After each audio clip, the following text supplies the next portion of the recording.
Welcome students. हम लोग बात कर रहे हैं इलेक्ट्रॉनिक की यानी कि इलेक्ट्रॉनिक्स की। और इसके अंदर जो हमारा लास्ट टॉपिक था, जो हमने कल की क्लास में बच्चों देखा था, पढ़ा था, वो था हमारा दिष्टकारी। दिष्टकारी क्या थे? यानी कि जो एसी को किस में कन्वर्ट करते हैं, डीसी के अंदर कन्वर्ट करते हैं। प्रत्यावर्ती धारा या वोल्टता को दिष्ट धारा या दिष्ट वोल्टता में परिवर्तित कर रहे रेक्टिफायर यानी कि दिष्टकारी होते हैं। और उसके अंदर फिर हमने पढ़ा था अर्ध तरंग दिष्टकारी यानी कि हाफ वेव रेक्टिफायर, जो केवल आधी तरंग का दिष्टीकरण कर पा रहा था। आज का जो हमारा टॉपिक रहने वाला है बच्चों, उस टॉपिक की बात करते हैं हम लोग। वो है हमारा टॉपिक पूर्ण तरंग दिष्टकारी। पूर्ण तरंग दिष्टकारी यानी कि full wave rectifier. Full wave rectifier. तो फुल वेव रेक्टिफायर यानी कि पूर्ण तरंग दिष्टकारी की बात करें तो पूर्ण तरंग दिष्टकारी क्या होंगे? अर्ध तरंग दिष्टकारी तो वो था जो केवल आधी तरंग का दिष्टकरण कर पाए, यानी कि आधी तरंग को इसी से किस में बदल पाए? डीसी में। तो पूर्ण तरंग दिष्टकारी वो होते हैं जो प्रत्यावर्ती संकेतों को, पूर्ण संकेतों को, समस्त संकेतों को एसी से किस में कन्वर्ट कर दें? डीसी संकेतों में बदल देते हैं। तो वो कहलाते हैं पूर्ण तरंग दिष्टकारी। यानी कि इसके अंदर कि पूरी तरंग जो है वो एसी से डीसी में कन्वर्ट हो जाएगी। पूरी तरंग का जो है बच्चों क्या हो जाएगा?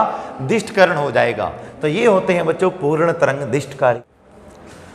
तो हम देखते हैं पूर्ण तरंग दिष्टकारी किस प्रकार से ये वर्क करेगा। यहाँ पर हमने एक एसी सोर्स लगा दिया। इस प्रकार से प्रत्यावर्ती स्रोत है एसी सोर्स यानी कि इनपुट वोल्टेज। और यहाँ पर बच्चों हमने क्या कर दिया है? एक ट्रांसफार्मर की प्राइमरी कॉइल ली है, ट्रांसफार्मर की हमने प्राथमिक कुंडली ली है, और यहाँ पर ट्रांसफार्मर की द्वितीय कुंडली सेकेंडरी कॉइल ले ली है हमने। ये ए सिरा होता है इसका, ये बी सिरा होता है, ये वी इनपुट होती है, इनपुट वोल्टेज एसी सोर्स हम दे रहे हैं। ये सी सिरा होता है और बच्चों ये कौन सा सिरा होता है? डी सिरा। उसके बाद हम क्या करते हैं, यहाँ पर हम लोगों ने एक डायोड D1 जोड़ दिया है, और उसके बाद बच्चों यहाँ पर नीचे हम क्या कर देते हैं? डायोड D2 जोड़ देते हैं, और इस प्रकार से इसको क्लोज किया। और यहाँ पर हमें एक लोड प्रतिरोध क्या जोड़ते हैं? RL जोड़ देते हैं। ये X सिरा है और ये Y सिरा है, और यहाँ पर हमें क्या मिल जाता है? V आउटपुट मिल जाता है, आउटपुट वोल्टेज प्राप्त हो जाती है। तो ये है पूर्ण तरंग दिष्टकारी फुल वेव रेक्टिफायर का जो है बच्चों डायग्राम। तो हम देखते हैं बच्चों इसको कि जो पूर्ण तरंग दिष्टकारी है वो काम कैसे करता है। यानी कि पूर्ण तरंग दिष्टकारी क्या था? जो एसी से डीसी में दिष्टकारी तो कन्वर्ट करते हैं, और जो पूर्ण संकेतों को, समस्त संकेतों को, प्रत्यावर्ती के सभी संकेतों को एसी से डीसी में कन्वर्ट कर देता है, वो था पूर्ण तरंग दिष्टकारी। अब देखें इसको कि जब हमने ए को पॉजिटिव सिरे पर रखा है और बी को रखा है हमने नेगेटिव सिरे के ऊपर, उस स्थिति में सी पॉजिटिव होगा और डी क्या होगा बच्चों? नेगेटिव होगा। ए पॉजिटिव, बी नेगेटिव, तो सी पॉजिटिव और डी नेगेटिव होगा। तब डायोड D1 में से धारा का प्रवाह हुआ प्लस से माइनस की तरफ डायोड D1 से, तो ये अगर बायस के अंदर रहेगा प्लस से माइनस, पी सिरा प्लस और एन माइनस के ऊपर होता है, तो डायोड D1 जो है वो अगर बायस के अंदर होता है, इसमें से धारा का प्रवाह हो जाता है, और ये जो है बच्चों कैसा हो जाएगा यहाँ पर? उसके बाद धारा का X से Y सिरे की ओर लोड प्रतिरोध में से धारा जो चली जाती है, और हमें आउटपुट वोल्टेज VO प्राप्त हो जाती है। और उसके बाद इस स्थिति के अंदर अगर हम बात करें तो डायोड जो D2 होता है बच्चों, वो P सिरा कौन सी अवस्था में आ रहा है? नेगेटिव में। N पॉजिटिव से जुड़ा हुआ है, तो P नेगेटिव हो गया, तो ये पश्च बायस में चला गया। कि जब सी ए पॉजिटिव था तो सी पॉजिटिव, बी नेगेटिव और डी भी नेगेटिव था, तब डायोड D1 में से धारा का प्रवाह हो गया पी से एन की तरफ। तो ये डायोड D1 अगर बायस में है, उस स्थिति की बात करें तो पी जो है इसका D2 डायोड की बात करें, नेगेटिव से जुड़ा हुआ है इसका पी सिरा, तो पी सिरा नेगेटिव से एन पॉजिटिव से, तो कौन सी अवस्था होती है? फर्स्ट बायस में। तो जब डायोड D1 अगर बायस में था तो D2 कौन सी अवस्था में था? फर्स्ट बायस में, जिसके कारण इसमें से कोई धारा का प्रवाह जो है बच्चों नहीं हो पाता है, और X से Y सिरे की ओर लोड प्रतिरोध में से धारा का प्रवाह जो है बच्चों हो चुका है। तो आधी तरंग का दिष्टीकरण जो है वो डायोड D1 से हो चुका है। अगर हम इसका डायग्राम देखते हैं कुछ इस प्रकार से बच्चों ये रहता है, इस प्रकार से हम इसको देखते हैं कि ये तो था V इनपुट वोल्टेज है, और डायोड में D1 की यदि बात करूं बच्चों, डायोड जो D1 है वो केवल और केवल क्या कर रहा है? आधी यानी कि ऊपर वाली जो प्लस से माइनस की तरफ जो तरंग चल पा रही है उसी का केवल दिष्टकरण कर पा रहा है, एसी से डीसी में कन्वर्ट कर रहा है। जो नीचे जा रही थी उसका तो दिष्टकरण कर ही नहीं पा रहा, माइनस से प्लस वाली का। क्यों? क्योंकि डायोड D2 जो बच्चों पश्च अवस्था में चला गया है, पश्च 22 में उत्क्रम अभिनति के अंदर, और उत्क्रम अभिनति के अंदर जाता है तो जिसमें से धारा का प्रवाह नहीं हो पाता, तो दिष्टकरण बच्चों नहीं कर पाता है। और लोड प्रतिरोध RL में से X से Y सिरे की ओर जो है हमें धारा का प्रवाह मिल चुका, आउटपुट वोल्टेज हमें मिल चुकी है। फिर आगे हम क्या कर देते हैं, इनके टर्मिनल चेंज करें। B को हमने पॉजिटिव कर दिया तो D भी पॉजिटिव होगा, और B पॉजिटिव तो A नेगेटिव पर जाएगा, उस स्थिति में C भी कहां चला जाएगा बच्चों? नेगेटिव के ऊपर चला जाएगा।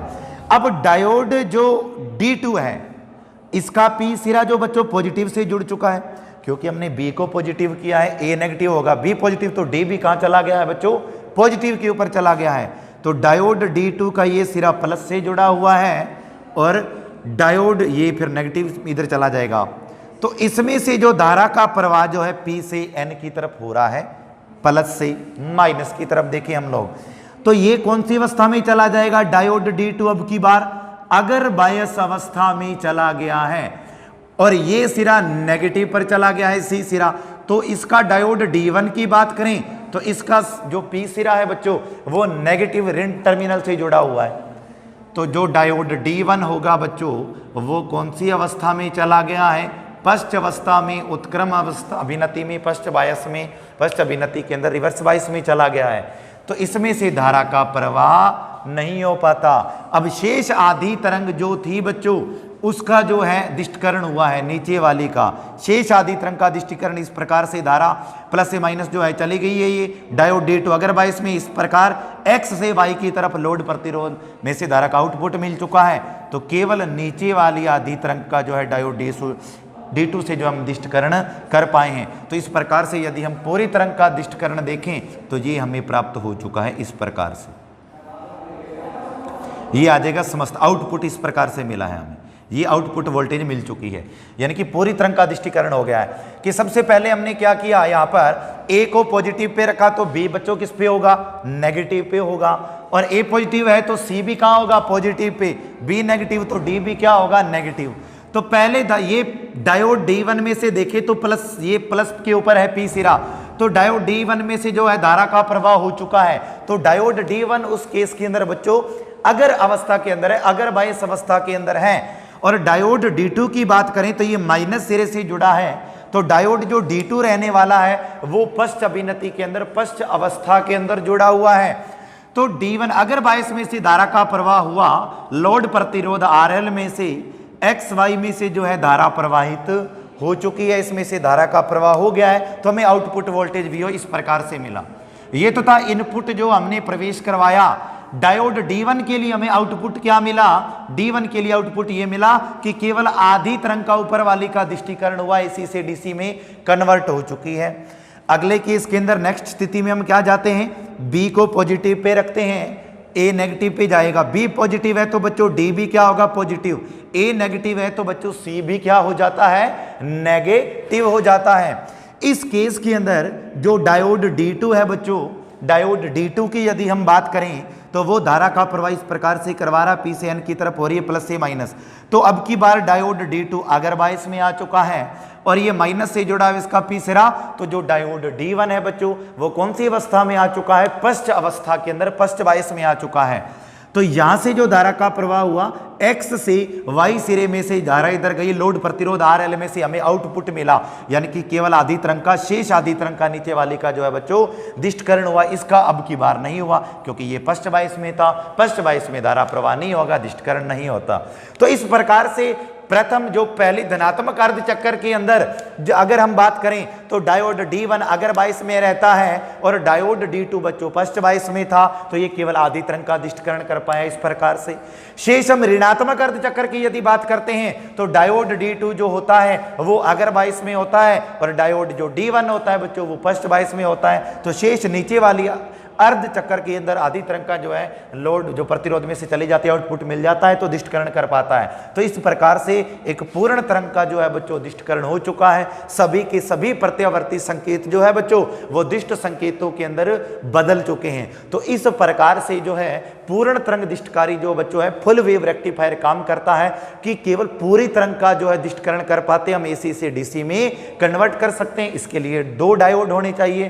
पहले एक डायोड अगर दिशा में रहता है और एक डायोड पश्च में, फिर अगले नेक्स्ट स्टेप के अंदर जो पहले नेगेटिव पश्च बायस में था वो अगर बायस में हो जाता है और जो अगर में था वो पश्च बायस में हो जाता है। तो इस प्रकार से डायोड D1 आदि तरंग का दिष्टीकरण करता है, शेष आदि तरंग का दिष्टीकरण डायोड अगला डायोड D2 करता है। तो इस प्रकार से एक समस्त एक पूर्ण तरंग का दिष्टीकरण हो जाता है, एसी से डीसी के अंदर जो है कन्वर्शन हो जाता है।